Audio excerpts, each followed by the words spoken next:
while we're looking at sources of funding, it's one thing to get funds, another thing to use the funds to buy arms. A lot of people have been wondering, how is it that these people get arms? I mean, they get so sophisticatedly armed that they're able to even take territories, however temporarily. And people are just wondering, some of them, I mean, if you see some of the visuals that we saw in the last how many weeks, it does look like they even got arms from the Nigerian military. Well, it cannot be ruled out, but you also, I think it was last night, I was listening to Channels Television when the committee set up by Mr. President on the small arms and light weapons talked about 9 million arms within the sub-region, and Nigeria accounting for about 1 million. So it becomes a very big challenge. Our borders are porous. It's not peculiar to Nigeria. If 9 million ammunition and is circulating within the sub-region, so it tells you that it is not just peculiar to Nigeria. From the Sahel, during the Libyan crisis, a lot of arms came in. And during the Liberian crisis, we also had influx of arms. During the Niger Delta crisis, we had arms. So a lot of people have access to small, light and weapons. But the worrisome aspect is the issue of course, I cannot explain how Boko Haram gained access to RPGs and so sophisticated weapons. It calls for serious questioning and interrogation. I mean, we keep saying that our borders are porous and, we have so many illegal routes. But the big question then is, what are we doing about it? We've been saying this for several years. Because, you have people who tell you, look, cross into any of these neighboring countries who share borders with Nigeria, they pick you up. Their response is always different from the way we respond here. You can only pick people through authorized borders. In Nigeria, not only in Nigeria, you have many illegal routes. I think in the last count, there were 1,469 illegal routes. And you don't have the manpower to man on these routes. It's very, very difficult that for a population of over 160 million, we don't have manpower. Should we just accept that and do nothing about it? Well, you don't just recruit because for you to recruit, you have to be budgeted for. Why can't we budget? If we budget, okay, you are trying to put me in the difficult situation. No, we're just... The rate of unemployment in the country is high. It's not that government does not want to employ people, but you have what are the resources to pay these people? So I think that's what is happening. Security subsector is not peculiar to security subsector. Everywhere you look at, there's general economic downturn all over the world. So it's not peculiar to, it's not just because you want to recruit, you begin to recruit people without planning. Yeah, but isn't it going to be difficult to tell the average Nigerian out there that, look, some of these things are very tough, especially when they see the affluence that our politicians display? Elections are around the corner now. We'll see the way they go about it. But do they approach security the same way they're approaching when they want to win elections? Well, they don't. In fact, that's why I was even talking about,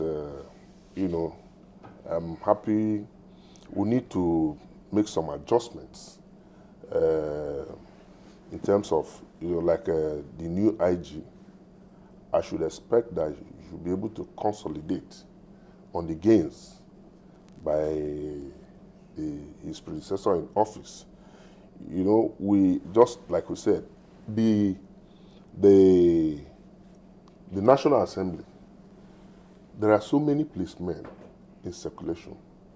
I think you should take it as a priority to withdraw some of them because of this election you are talking of now, to withdraw some of the people who are not entitled to protection. The former IG did something like that? Yeah, he did, but I don't think it was actually followed up. I expect the new IG to do that because, one, if you continue to give the elites, the politicians, protection, they care less because they are protected.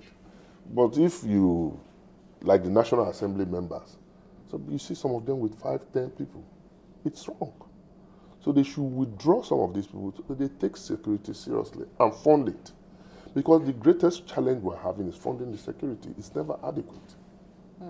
But are we also thinking outside the box? One of our respondents sent us a message asking, if we've involved the local communities. We say security is everybody's business, but how well have you been able to show that in the communities that have been affected? If the reports anything to go by, initially we had a civilian JTF. We understand that they're still actively involved in this. Are we also empowering them in some ways, encouraging them, and even making them, asking them to help man the borders in the communities where they live? Yeah, I think the Nigerian populace, especially those in the northeast, the civilian JTF should be commended. I was reading in the paper this morning how in Adamawa State, for instance, the locals killed about 80 or so of the insurgents who were fleeing.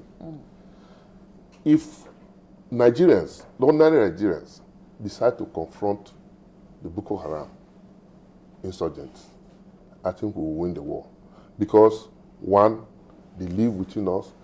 Forget the fact that some of them are in the forest and they're coming to strike at will and run away. But if we decide to confront them, which is what they are doing now, and you can see that in the past 2 weeks, Nigeria is gradually winning the war against the insurgents. Did we let our guard down? I mean, if in the last 2 weeks we've made progress, and there's no doubt about that, what happened before 2 weeks before that time? We didn't see it coming. Did we let down our guard and, have them take us by surprise before we showed that we are the superior hand? Not quite, but you see, like I said before, this war started intensely around 2010. And the equipment Nigerians are getting to fight the war are not off-the-shelf items that you can just go and purchase. So you need funds, you need to place orders, and this takes time. So I think with what is going on now, the government and the forces, security forces, are prepared to fight this war to its logical conclusion. What would you say? Yes, we have a new IGP. Even the DSS also getting a new time now for the next 4 years. The task before these gentlemen and how they should approach it, definitely it's huge. But how do you see it playing out? Well, I expect, first of all, I must congratulate the DSS for his reappointment and thank Mr. President for the confidence reposed in the leadership of the State Security Service. For, enlightenment,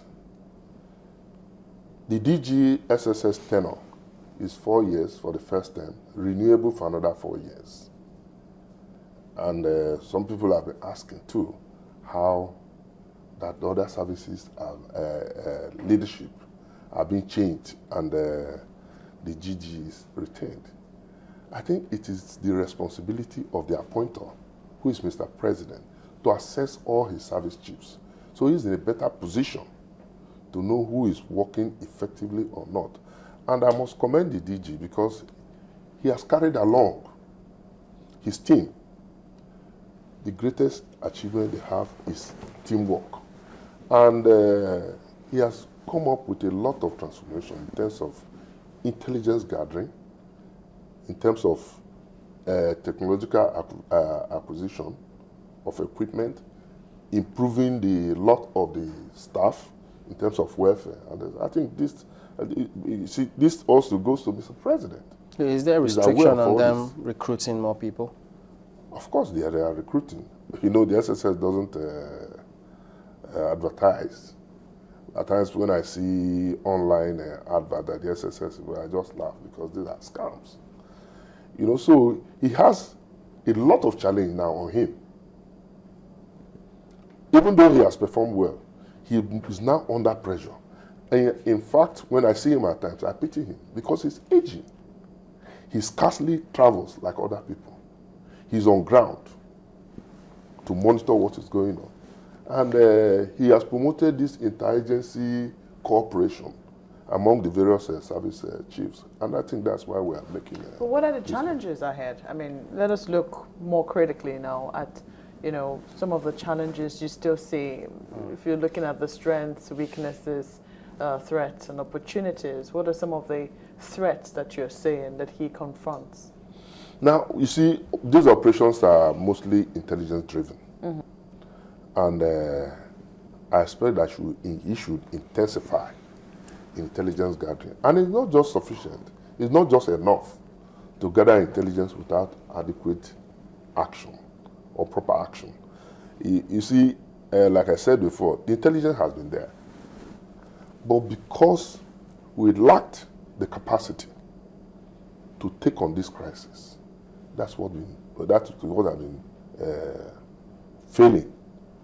But now that the army has been re-engineered, the police is there, there's cooperation among the agencies. You see, you can hardly see, at the beginning of this war, there was a lot of interagency rivalry. That seems to have gone, and that's an achievement. We'll go to break now. But